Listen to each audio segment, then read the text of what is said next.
Hello, this is your host Susanna, and welcome to Slim Radio Seeking Survival. Throughout this series, we will be covering all things about the Dutch housing shortage, from squatting to student housing mishaps. We will be shedding light on the everyday effects of unstable housing in the lowland of long legs and steep steps. In this episode, we will be focusing on the history of squatting, and more specifically in the context of OT301, which is an Amsterdam-based organization that houses and supports artists. The building was squatted in 1999, and today we will be talking with one of the OG squatters. It's got two big buildings which are empty. I'm planning to squat these buildings. And I was like, okay, nice.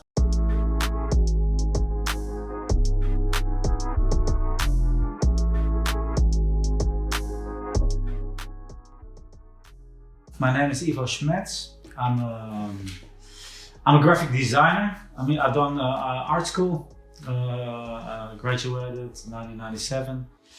Came to Amsterdam and started different things. So I still do a lot of different things, which graphic design is my number one, the thing I make my money with. And besides that, I run a record label for 15 years already.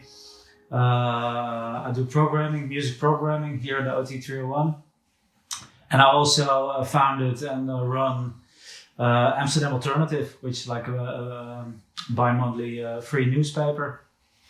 So there's a lot of things that I do, but it's all actually sort of combination of, say, graphics, say free spaces, music, events, stuff like this. Okay. They all click in somehow nicely together. When and why did you start squatting? I came to Amsterdam in 1997, and back then finding a house was horrible as well, same as now. And so I found this dodgy, shitty room somewhere, which I had to pay a lot of money for. And I didn't know anybody here. And by accident, I met a guy I knew from Maastricht, and he invited me to come for dinner at his place. And at that dinner, there was two other friends, and one of the guys there, he said like, hey guys, have you seen the hospital here around the corner? It's got two big buildings which are empty. I'm planning to squat these buildings. And I was like, okay, nice. I had no experience at all, actually, but I was enthusiastic, and I had nothing else to do. And I had this shitty living space, which was costing me a lot of money. So I thought, yeah, let's go for it. And so in 1998, we squatted two buildings of the old VG hospital, which are now completely rebuilt, and it's like the main entrance of the hospital. And but it was like a massive building, really like enormous, like two big buildings. And we came in, I guess, with 10 people or something. And after 1.5 years, we got evicted, and we were there with, I don't know, maybe 130 people, and people living there. We had a bar, a sort of illegal club in the basement, all these art spaces. It was incredible. This really for me was like an adventure. Yeah, I started fresh, knowing nothing, and within 1 year I knew so much people, and I've done so much nice things and stuff that it was great. And so after we got evicted there, we had this group already there, a lot of artists and stuff, and we were like, okay, we have to find a new building. At one point, somebody said like, hey, we've seen this building, the old film academy in the OT301. It's empty for a couple of months, but the building is fantastic.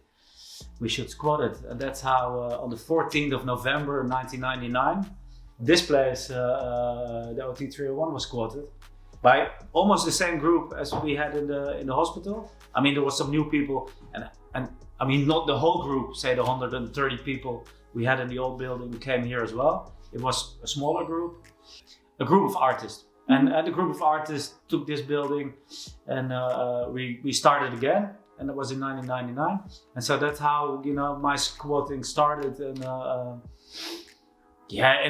in that time there was so many squatting actions. So I was going a lot of Sundays also to help other people squat buildings, and there was a lot of friends were living in other buildings, and sometimes buildings got evicted and they come live in your place, and so there was this whole scene was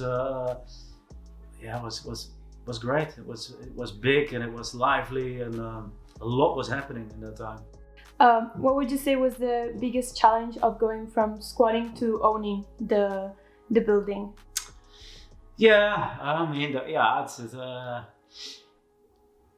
As squatters, you have this sort of like freedom in a way to, you're doing things, and you kind of know that it's temporary because you're gonna get kicked out at one point.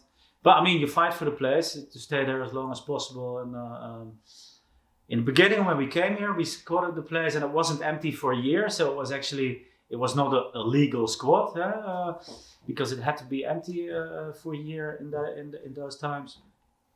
But after a while, we got good news, and they said, well, we're not going to evict you on the grounds of that law that we can evict you for. And because it was also because they knew us from the OVG, and they were like, oh yeah, it was actually a good group, nice initiatives and nice things they were organizing. And so we started, and after, 2 years or something, the city government who actually owned the building, they said, well guys, we're not sure yet what to do with this building, but you can stay for a while. But we're going to give you a contract. And that was the choice we had: or get evicted, or we start paying some rent. It was not a lot, so it was, it was doable. But it already changed something, because some people in the group said, well, we don't want to pay because we're squatters. So that was the first sort of change. And also because we became renters, things started to get legal. And they said, like, well, if you want to have a concert space and you want to do movies and all that, so the place has to be fire safe and all these, the regulations. We had to get a permit for stuff, and so it became more serious. We had to get organized better in a way. We were organized already as a squad, but you have to get to arrange all these things. You have to get organized better. Mm-hmm. And then after the 5 years, the contract ended, and they were like, we want to give you a new contract, another 5 years.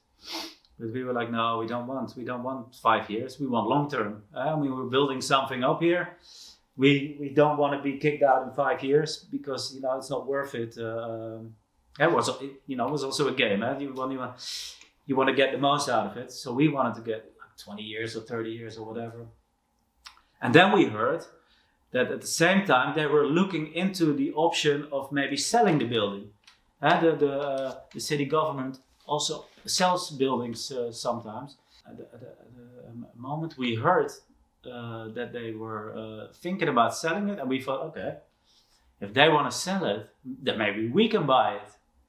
And of course, first that sounded absurd. We were like, maybe that's not possible. And also, city government was like, how are you gonna buy this? You bunch of squatters. But still, we started, talking, thinking, lobbying, talking to the city government, and in the end, it was a long time of getting all this arranged and stuff. A lot of discussions, a lot of things, but in the end, we succeeded. And in 2006, we bought the building, and from then on we own it. And of course, this had an impact on us as a group, because from being a squatter to going to a renter to going to owning it, it's completely different, because at one point, as an owner, you have all the responsibilities. You, as a group, are responsible for everything, and maintaining the building, getting all the permits done, programming it, cleaning it, all these things. is on your own plate. But it's nice, and that's also for me the moment that I started thinking about collective ownership, because that's what this is. It's like it's a collective ownership. The foundation, say the vereniging, owns the building, and this is how we organized it. And so, as a member, you don't own anything. It's like there's no individual ownership of the space. So if you leave your space, you cannot sell. There is no, say, market here involved, which I think this is also something really nice.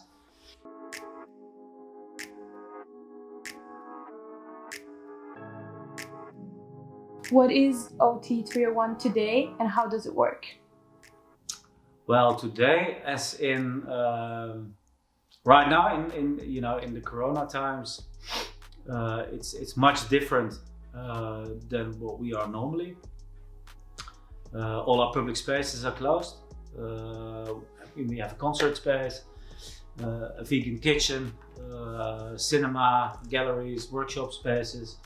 And normally, if there is no restrictions, then our doors are open every day. There is always public coming in, concerts almost every day, parties, ping pong bar, exhibitions.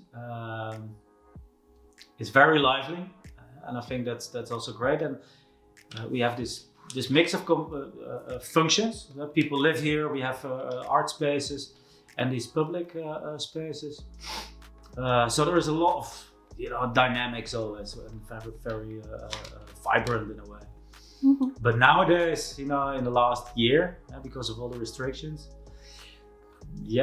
people are living here, people are working here in their own space, but all our spaces, public spaces, are closed. I mean, we do every Friday we do OT radio, like a streaming thing. But for the rest, it's boring at the moment. It's not what we used to be and what we like to be. But hopefully, in a couple of months' time, we can slowly get back to that liveliness again. Yeah, and would you say that the OT301 still carries a similar culture to when you were squatting here? Yeah, for sure. I think our mentality and our vision has stayed almost the same as when we entered. We are a space by artists, for artists, and we have a lot of other initiatives and projects going on that are not like necessarily art related, but more social. Yeah. Obviously, we had to change. Like I said before, if you own, it's different than squatting. So you need to be organized better. I mean, you need to do your finances better, blah, blah, blah. All this, more like bureaucratic stuff has to be arranged. And because there's too much things that can go wrong, whatever, insurances. But the mentality of what we are, what we want to be, is almost the same as 20 years ago. And I think it's going to stay like that for a long time. It's in the genes of this organization, and we also try to protect it. Mm-hmm. And what kind of people live and work here? What kind? It's hard. I don't know. It's hard to put people in brackets, or it's big variation, I guess. Most people are busy somehow with arts or designing or music or theater or circus or music, or there is almost always some creative thing going. And this is also what we've always intended, kind of like, and that's also why the foundation is called Eerste Hulp bij Kunst, first aid with the arts. So it's sort of like the basis is kind of like, this creative arty thing. The mix of people is also very international. There's people from Korea, from Poland, from France, Dutch, German, whatever. I mean, there's a big international community here. I think what you could say, most people are kind of open-minded and adventurous by heart, because otherwise you wouldn't be in a building like this.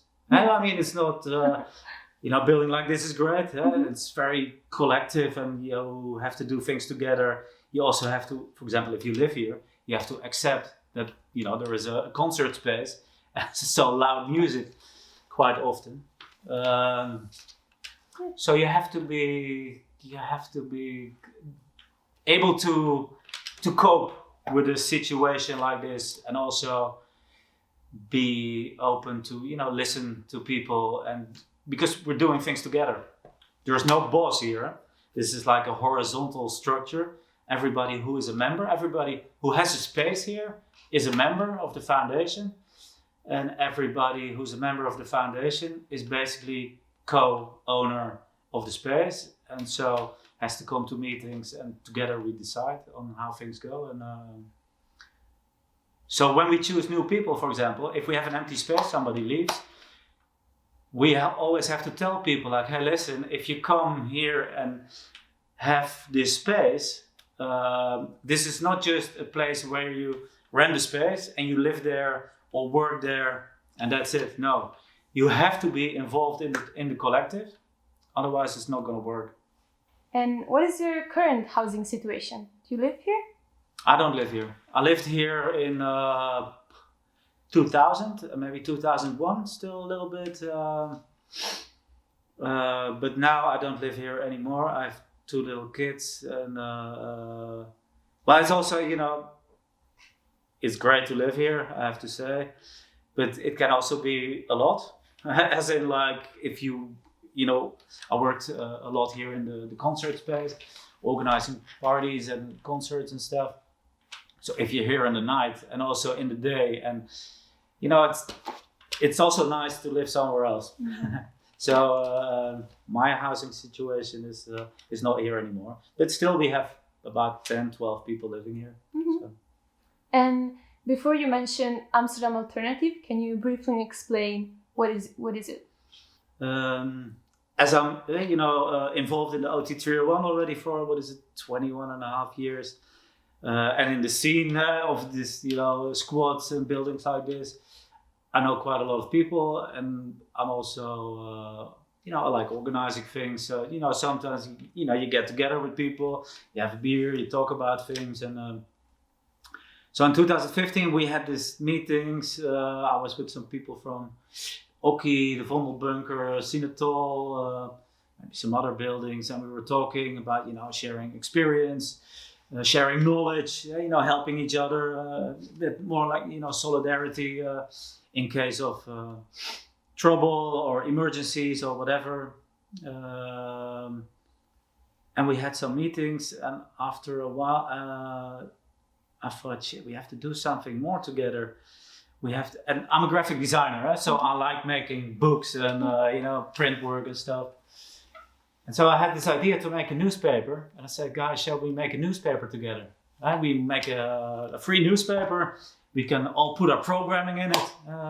So we have similar kind of groups of people visiting us. So it makes sense, to combine our promotion and everybody was kind of like enthusiastic, and we just started. We started with the first newspaper in 2015, first with the idea to do it monthly, but after the first newspaper we already thought, oh no, this is way too much work to do monthly. I mean, it's all voluntary work. Everybody who's working on Amsterdam Alternative does it for free. So we said, okay, let's do bi-monthly, 6 by year. And what I liked a lot about doing that is that not only we could publish the programming, had to do promotion for our concerts and theater stuff that's happening, but that we could also publish articles and go in depth about things that are connected to places like this. And because all the places connected to Amsterdam Alternative are non-profit. And so we started writing about housing and politics and climate and gender issues and inclusivity, anti-racism, activism, protest, all these things that sort of like connect to the buildings and the initiatives in the buildings.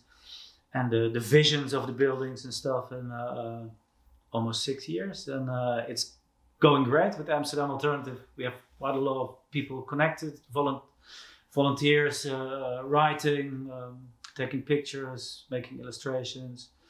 Nowadays we also organize events, not in Corona time, but before, doing these AA talks, like discussion nights, music nights. We have the Amsterdam Alternative dance event. We just started the AA Academy, sort of like educational program. And at the moment we're launching Vrij Beton, which is a new project. It's a collective ownership project. This OT301 is collectively owned. And this is something like I have in the back of my mind already for years. Actually, when we bought this building, it started bubbling in my head, like, oh, collective ownership. I mean, I never heard of it before. But when we had this place and we, in discussions or brainstorms, this came, to the surface, like, oh, collective ownership.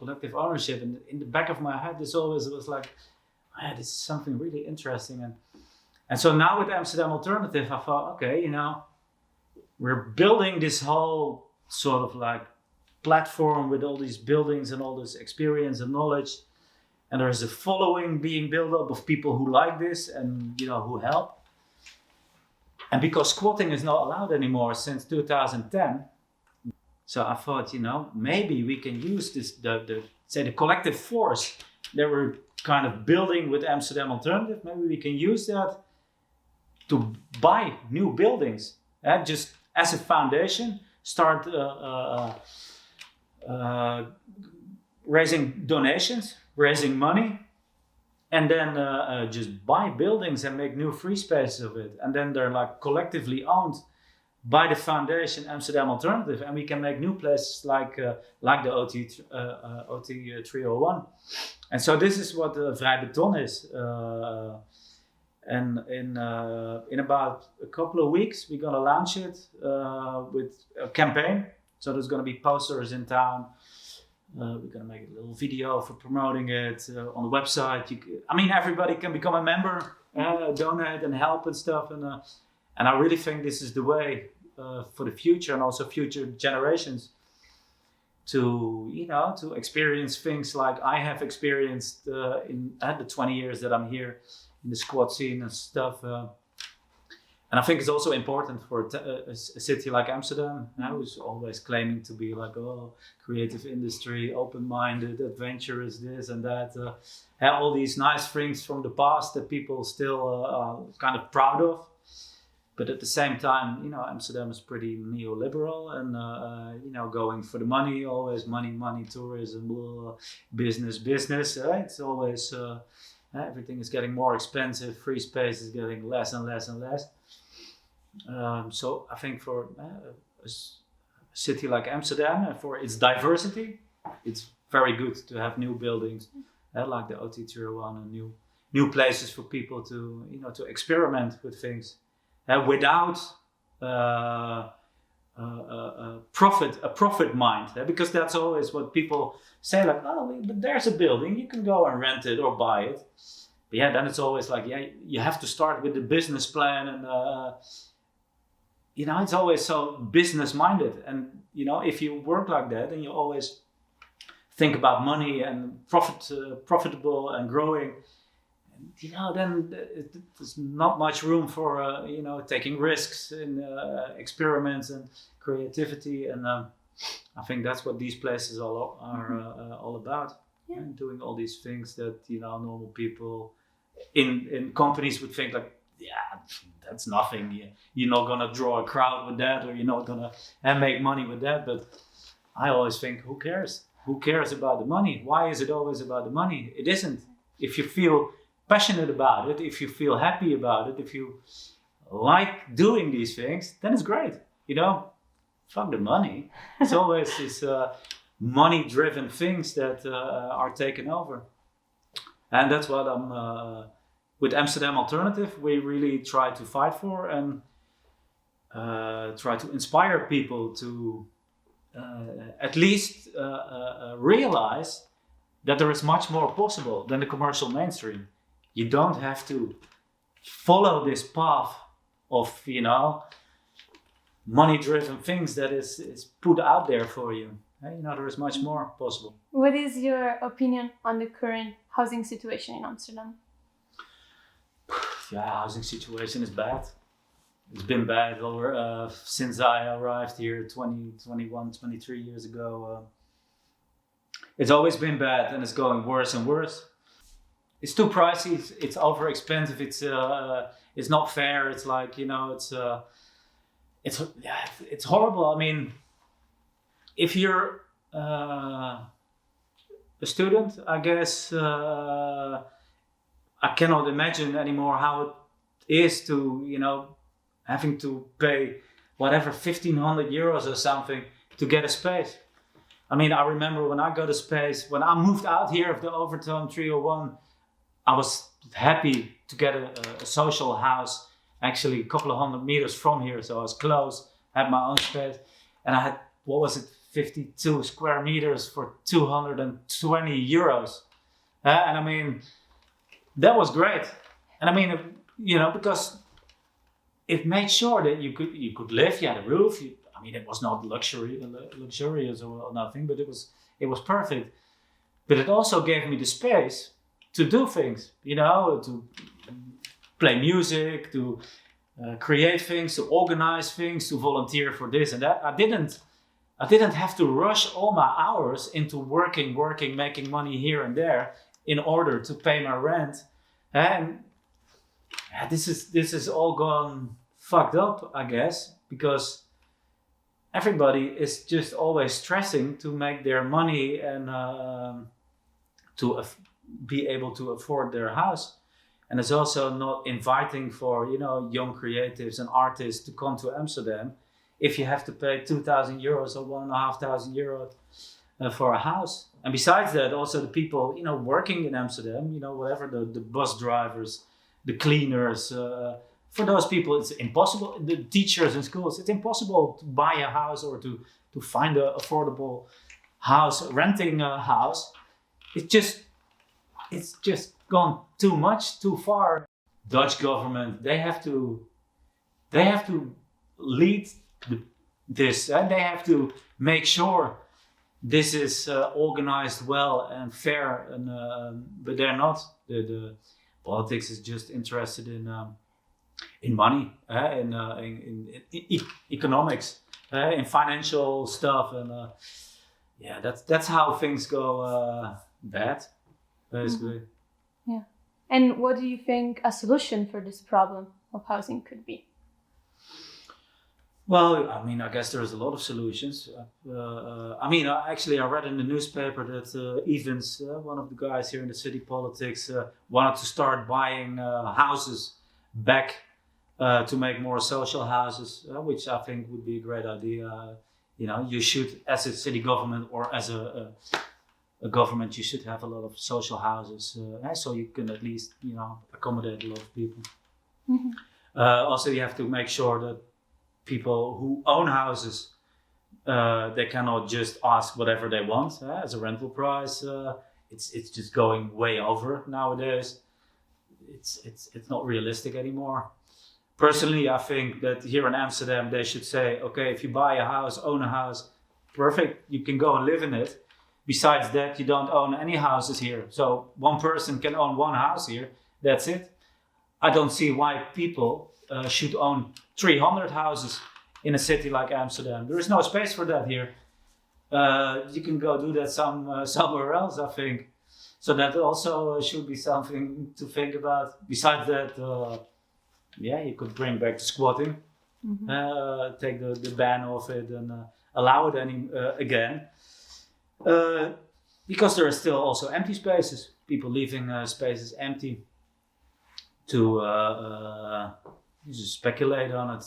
Just think like, well, I'll leave it empty for a while. A couple of years is worth double, then I'll sell it. And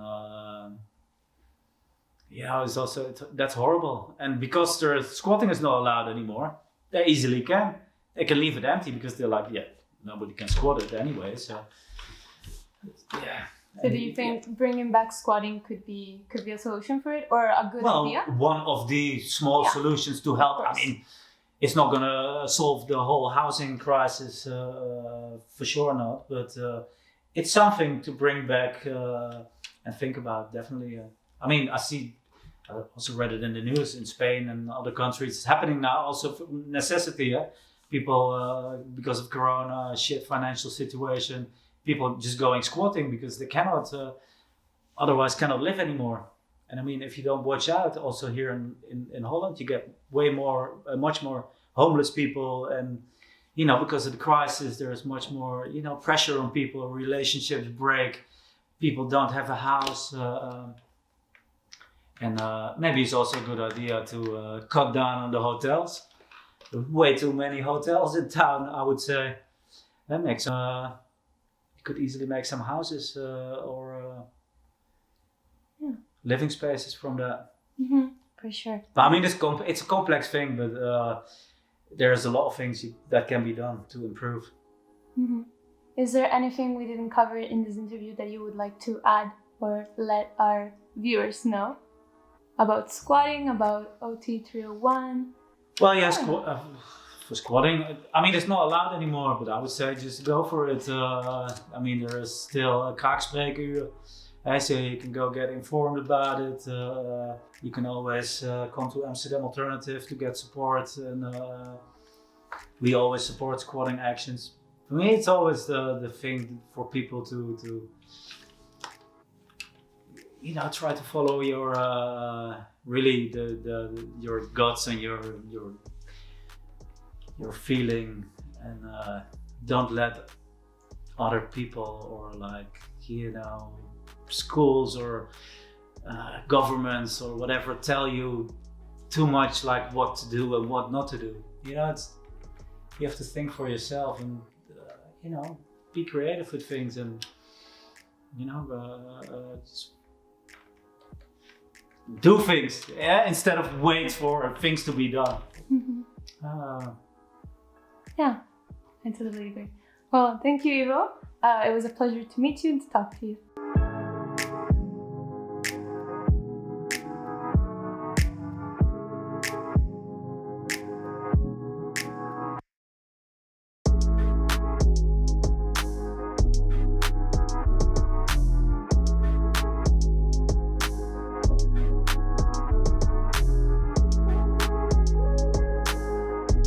Well, there you have it, guys. Here's a solution for your possible housing problems. Just start squatting.